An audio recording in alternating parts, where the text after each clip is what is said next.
স্বপ্নে সহবাস করতে দেখলে গুনাহ হবে কিনা, কোন কাজ করলে পরিবারে অশান্তি দূর হবে ও আর্থিক সচ্ছলতা ফিরবে, মাগরিবের সময় ঘুমিয়ে বা শুয়ে থাকা বা খাওয়ার বিধান সম্পর্কে জানতে চাই, খাটের উপর দাঁড়িয়ে নামাজ পড়া যাবে কিনা, একা নামাজে একামত দেওয়া জরুরি কিনা, রুকু করার সময় কাপড় টাকনুর উপরে উঠে গেলে নামাজ হবে কি, আল্লাহ মাফি আল্লাহ শাফি এটা বলে ওষুধ খাওয়া জায়েজ আছে কিনা, বিয়ের ক্ষেত্রে ছেলে বা মেয়ের ছবি দেখা যাবে কিনা, ব্যাংকে ডিপিএস করা কি হালাল হবে, নবজাতকের বমি কাপড়ে লাগলে নামাজ হবে কিনা, আমার ছেলের রোগ মুক্তির জন্য আমি কি দোয়া করব, মৃত ব্যক্তির উদ্দেশ্যে মসজিদে মিষ্টি দিলে কি কোনো সওয়াব হবে, নামাজে সানা পড়তে ভুলে গেলে নামাজ হবে কিনা, ওজুর সময় ঘন দাড়ির ভেতর পানি কিভাবে পৌঁছাতে হবে, মৃত ব্যক্তির সামনে আগরবাতি জ্বালানো যাবে কিনা। আর বিলম্ব না করে চলুন আপনাদের যে প্রশ্নগুলো ইতিমধ্যে আমাদের কাছে চলে এসছে সেগুলোর উত্তর দিয়ে আমরা শুরু করি। এমনি নাসিমউদ্দিন আপনি জানতে চেয়েছেন ওজুর সময় ঘন দাড়ির ভেতর পানি কিভাবে পৌঁছাতে হবে। দেখুন, পানি এভাবে কোষ করে ধরে আপনি যেভাবে ভিজিয়ে রাখেন তাহলে সেক্ষেত্রে যত ঘন দাড়ি হোক না কেন গোড়ায় চলে যাবে। এরপরে রোজি আপনি জানতেছেন রুকু করার সময় কাপড় টাকনুর উপরে উঠে গেলে নামাজ হবে কি। দেখুন, রুকু করার সময় যদি টাকনুর উপরে কাপড় উঠে যায় তাহলে সেক্ষেত্রে আপনার মেয়ে মানুষ হিসাবে সামান্য এক ঝলকের জন্য উঠলো, 1 সেকেন্ড 2 সেকেন্ডের জন্য উঠলো, তাতে গুনাহ হবে না ইনশাআল্লাহ বিইذনিল্লাহ। মোশাররফ হোসেন জানতে চেয়েছেন নামাজে সানা পড়তে ভুলে গেলে নামাজ হবে কিনা। হ্যাঁ ভাই, নামাজ হয়ে যাবে, কারণ সানা পড়া এটা নামাজের জন্য ফরজ বা ওয়াজিব নয়। ফরজ বা ওয়াজিব নয় এমন কোনো কিছু ছুটে গেলে নামাজ হয়ে যাবে, কোনো অসুবিধা নেই। নুসরাত জাহান ইমু আপনি জানতে চেয়েছেন মৃত ব্যক্তির সামনে আগরবাতি জ্বালানো যাবে কিনা। দেখুন, আগরবাতি মূলত জ্বালানোর নির্দেশ হলো সুগ্রহণের জন্য, অতএব মৃত ব্যক্তিকে রেখেছেন, তার দেহ থেকে কোনো দুর্গন্ধ আসতে পারে, সেই জায়গা থেকে আপনি সুগ্রাণ যুক্ত কোনো কিছু ব্যবহার করতেই পারেন, আগরবাতি জ্বালাতেই পারেন। এছাড়া মসজিদে আগরবাতি জ্বালানোর কথা মুরাদুল্লাহ তাআলা বলেছেন। ইমানদারের বাসা বাড়িতে আগরবাতি অথবা ধূপের আপনার ধোঁয়া এটা প্রজ্বলন করা হবে সুগ্রাণের জন্য, এটি ভালো, এটি খারাপ কোনো কাজ নয়, তবে মৃত ব্যক্তির জন্য করতেই হবে এমন কোনো বিষয় নয়। এমডি শাফি জানতেছেন মোবাইলে ইমার্জেন্সি টাকা খরচ করে টাকা না দিয়ে মারা গেলে ক্ষমা হবে কি। না ভাই, এটা গুনাহের কারণ, এজন্যই ইমার্জেন্সি ব্যালেন্স নিলে খুব দ্রুত সেটা পরিশোধ করার চেষ্টা করে ফেলা উচিত। আর সেই সাথে তার আত্মীয়স্বজন যারা আছেন তারা পরবর্তীতে তার দেনা পাওনা পরিশোধের ক্ষেত্রে তাদের খেয়াল করা উচিত। এটা হতেই পারে মানুষের দ্বারা, যদি এরকম হয় তাহলে সেক্ষেত্রে তাদেরকে ওসিয়ত করে যাওয়া উচিত যে আমার দেনা পাওনাগুলো হয়তো সাবধান থাকবে, তাদের পক্ষ থেকে আদায় করলে ইনশাআল্লাহ তিনি দায়মুক্ত হয়ে যাবেন। এরপরে বোন সাদিয়া ইসলাম জানতেছেন লোকমুখে শুনেছি জীবদ্দশায় 1 কেজি সুরমা লাগালে সে জান্নাতি, এটা কি সঠিক না বোন? এরকম কোনো কথা নেই যে 1 কেজি পরিমাণ সুরমা লাগালে সে জান্নাতি হবে। তবে হ্যাঁ, মৌলিকভাবে সুরমা লাগানো রাসূল আকরাম সাল্লাল্লাহু আলাইহি ওয়াসাল্লামের সুন্নাহ এবং সে বিষয়ে নবী সাল্লাল্লাহু আলাইহি ওয়াসাল্লামের সুস্পষ্ট নির্দেশনা রয়েছে, আমরা সুরমা লাগাবো আমাদের সাধ্য অনুযায়ী। তবে 1 কেজি পরিমাণ লাগাতে হবে এমন কোনো কথা নেই, এটি মনে করার কথা। নাহিদ নোমান জানতে চেয়েছেন কোন কাজ করলে পরিবারে অশান্তি দূর হবে ও আর্থিক সচ্ছলতা ফিরবে।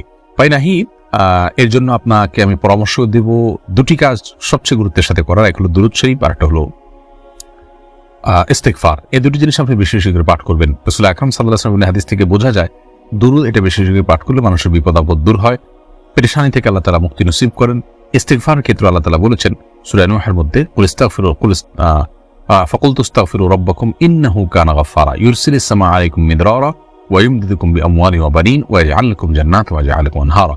এই আয়াতগুলোর আলোকে অনেক মুফাসসিরিন ইকরাম, অনেক উলামা ইকরাম বলেছেন যে ইস্তেগফার বেশি বেশি করলে আল্লাহ তাআলা রিজিক বৃদ্ধি করেন এবং মানুষের রিজিকের অনটন দূর করেন। অতএব এই 2টি আপনি নিয়মিত করবেন, সেই সাথে আপনি খুব সিরিয়াসনেসের সাথে হালাল উপার্জনের জন্য চেষ্টা করে যাবেন, আল্লাহ তাআলা আপনার সমস্যাকে দূর করে দিন।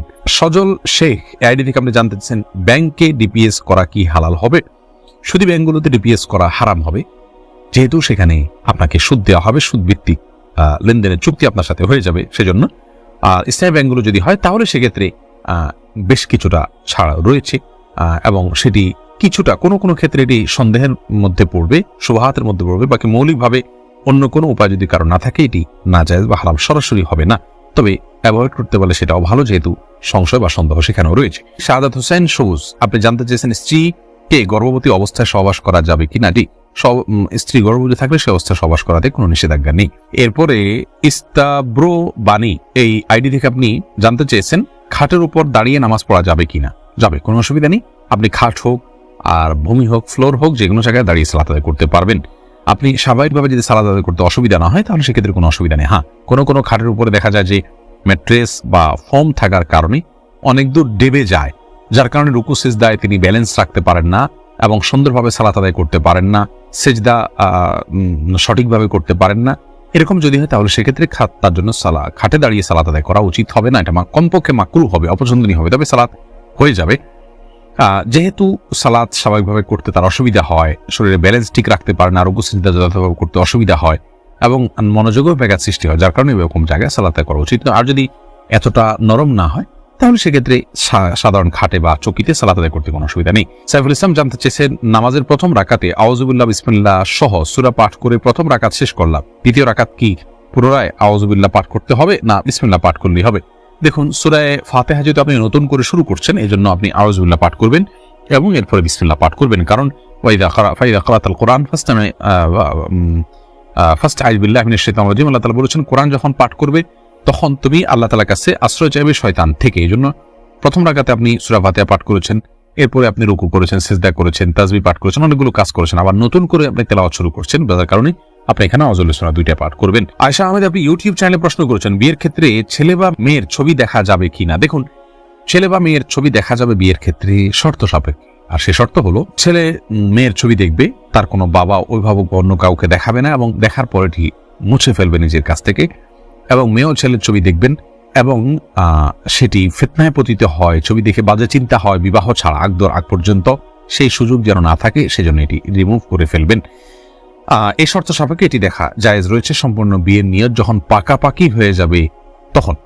আর আজকাল যেমন হয়, আল্লাহ মাফ করুক, তথাকথিত অবৈধ প্রেমের ক্ষেত্রে অনেকে বলে যে আমার বিয়ের নিয়ত আছে সেজন্য আমি দেখছি, আপনি দেখেই যাবেন, এ অধিকার আপনাকে দেওয়া হয়নি, আপনি এক নজর দেখতে পারেন শুধুমাত্র জানার জন্য, বাস এটুকু, এরপরে আপনি সেটার কন্টিনিউ করতে পারবেন না। মহিমা মাহি, আপনি জানতে চেয়েছেন নবজাতকের বমি কাপড়ে লাগলে নামাজ হবে কিনা? দেখুন, বমি নাপাক, সেটা নবজাতক হোক অথবা প্রাপ্তবয়স্ক কেউ হোক, সবার বমি নাপাক, যার কারণে এটি লাগলে নাপাক হয়ে যাবে। এমনি মামুন হোসেন জানতে চেয়েছেন, মৃত ব্যক্তির উদ্দেশ্যে মসজিদে মিষ্টি দিলে কি কোনো সওয়াব হবে? দেখুন, মৃত ব্যক্তির পক্ষ থেকে আপনি গরিব দুঃখীকে খাবার দিতে পারেন, কোনো অসুবিধা নেই, দিনক্ষণ ঠিক না করে এমনিতে গরিব দুঃখীকে খাবার দিলেন। মসজিদে বিশেষভাবে খাবার দিতে এমন কোনো কথা নেই, গরিব দুঃখীকে খাবারটা আপনি বাইরেও দিতে পারেন, তাদের বাসা পৌঁছে দিতে পারেন, মসজিদ থেকে মসজিদের সাধারণ মুসল্লিরা আছে তাদেরকে আপনি দান করতে পারেন মৃত ব্যক্তিকে সওয়াবের উদ্দেশ্যে, সেটি হতে পারে। কিন্তু এটিকে আমাদের দেশে যেরকম সিস্টেম বানিয়ে নিয়েছে এমন মানুষ, যে কেউ মারা গেলে মসজিদে মিষ্টি পাঠানো, জিলাপি পাঠানো, মুসল্লিদেরকে খাওয়ানোর জন্য, এরকম কোনো নির্দেশ, আলাদা পার্টিকুলার নির্দেশ ইসলামে দেওয়া হয়নি। তবে হ্যাঁ, গরিবের মৃত ব্যক্তির পক্ষ থেকে আমরা সাদাকা করতে পারি, তারই অংশ হিসাবে খাদ্যদান হতে পারে, সেটি গরিব অসহায় মানুষকে প্রাধান্য দিয়ে দেওয়া উচিত। মসজিদে না দিয়ে আপনি সেটি যদি বস্তিতে দেন, গরিব মানুষের বাসা বাড়িতে দেন, সেটি আরো বেশি সওয়াবের কারণ হবে ইনশাআল্লাহ। ফাতেমা বেগম জানাচ্ছেন, গরুর গোবর কি নাপাক? বোন, গরুর গোবরের পাক নাপাক অনেক দুটি মত রয়েছে সৌদি আরবের স্কলারদের। অনেকে মনে করেন যে সমস্ত পশুর খাদ্য গোশত খাওয়া হালাল, সেগুলোর পেশাব পায়খানা নাপাক নয়। তবে এর চাইতে অধিক শক্তিশালী হলো এক্ষেত্রে ইমাম আবু হানিফা রাহমাতুল্লাহ মত যে এগুলো নাপাক, অতএব সেই হিসাবে গরুর গোবরকে আমরা নাপাক বলবো। আফনান লিজ, আপনি জানতে চেয়েছেন আমার ছেলের রোগ মুক্তির জন্য আমি কি দোয়া করব? আপনি মা হিসাবে তার জন্য আল্লাহর কাছে সাধারণভাবে দোয়া করবেন, দোয়া কবুলের জায়গাগুলোতে, সময়গুলোতে দোয়া করবেন, ইস্তিগফার, দুরুদ এবং দোয়া ইউনুস, লা ইলাহা ইল্লা আনতা সুবহানাকা ইন্নী কুনতু মিনাজ জালিমিন এবং ইয়া যাল জালালি ওয়াল ইকরাম, এগুলো পাঠ করে এবং আল্লাহর নাম ডেকে ডেকে, এটা ইসমে আজম আল্লাহ, হে আল্লাহ, এভাবে ডেকে ডেকে আল্লাহর কৃতজ্ঞতা স্বীকার করে আল্লাহর কাছে দোয়া করবেন। ইনশাআল্লাহ আপনি কায়মন অবাক্কারি দোয়া করলে মায়ের দোয়া সন্তান আল্লাহ তাআলা কবুল করবেন। যদি আপনার দোয়া আপনি কবুল হতে না দেখেন তাহলে বিচলিত হবেন না, সবর করবেন, আল্লাহ তাআলা সেখানে আপনার জন্য কোনো কল্যাণ অবশ্যই নিহিত রেখেছেন। এমডি রায়হান সিদ্দিকী, আপনি জানতে চাইছেন মাগরিবের সময় ঘুমিয়ে বা শুয়ে থাকা বা খাওয়ার বিধান সম্পর্কে জানতে চাই। দেখুন ভাই রায়হান, মাগরিবের পরে এশার আগে শোয়ার ব্যাপারে হাদিস নিষেধাজ্ঞা রয়েছে। নবী সাল্লাল্লাহু আলাইহি ওয়াসাল্লাম অপছন্দ করতেন এই সময় শোয়াটাকে, যার কারণে মাগরিবের পরে শোয়া উচিত নয়। তবে যদি কেউ অসুস্থ থাকেন, শরীরে ক্লান্তি থাকে, তিনি শুয়ে আছেন ক্লান্তির কারণে, সেটা ভিন্ন বিষয়, কিন্তু সাধারণ অবস্থাতে এই সময় ঘুমানো নিষেধ, কারণ এই সময় ঘুমাইলে আপনার এশার সালাত তরক হয়ে যেতে পারে। তাছাড়া সকাল এবং সন্ধ্যার সময়গুলো আল্লাহকে স্মরণ করার সময়, জিকিরের সময় জন্য এই সময় ঘুমিয়ে কাটাবেন না। শুধু সামান্য একটু শুয়ে থাকা এটা ভিন্ন বিষয়, এটা ইনশাআল্লাহ নিষেধাজ্ঞার আওতায় পড়বে না। সুজন মুখতার, আপনি জানতে চেয়েছেন ইউটিউব চ্যানেলে স্বপ্নে সহবাস করতে দেখলে গুনাহ হবে কিনা? না, এর কারণে কোনো গুনাহ হবে না, কারণ এটি বান্দার ইচ্ছার দিন কোনো বিষয় নয়, বান্দার ইচ্ছাধীন বিষয় নয়, এমন বিষয়ের জন্য আল্লাহ তাআলা বান্দাকে পাকড়াও করবেন না। এমডি সোহাগ খান জানতেছেন একা নামাজে একামত দেওয়া জরুরি কিনা? জি ভাই, একা নামাজ পড়লেও আপনি যখন একাকি ফরজ নামাজ আদায় করবেন, একামত দিয়ে নামাজ পড়বেন, এই উদ্দেশ্যে কেউ চাইলে আপনার সঙ্গে এসে যোগ দিতে পারে জামাতে। আমরা কিন্তু এটা অনেকেই জানি না। কেউ যদি নামাজ শুরু করে দেন একা একা, তে যদি জোরে জোরে তাকবীর বলেন ইমামতের নিয়তে, পরবর্তীতে কেউ এসে তাকে টাচ করে তার পাশে দাঁড়িয়ে জামাতে শামিল হয়ে যেতে পারে, যে কোনো পর্যায়ে, যে কোনো মাঝামাঝি পর্যায়ে এসেও শামিল হয়ে যেতে পারে। তাহলে সেক্ষেত্রে তারা উভয় জামাতে সালাত আদায় করার সওয়াব পেয়ে গেলেন। এরপরে মোহাম্মদ শাহিন আলম জানতেছেন, আল্লাহ মাফি আল্লাহ শাফি এটা বলে ওষুধ খাওয়া জায়েজ আছে কিনা? এটা বলাতে তোমার অসুবিধার কিছু নেই, তো বিসমিল্লাহ বলি পান করলে যথেষ্ট।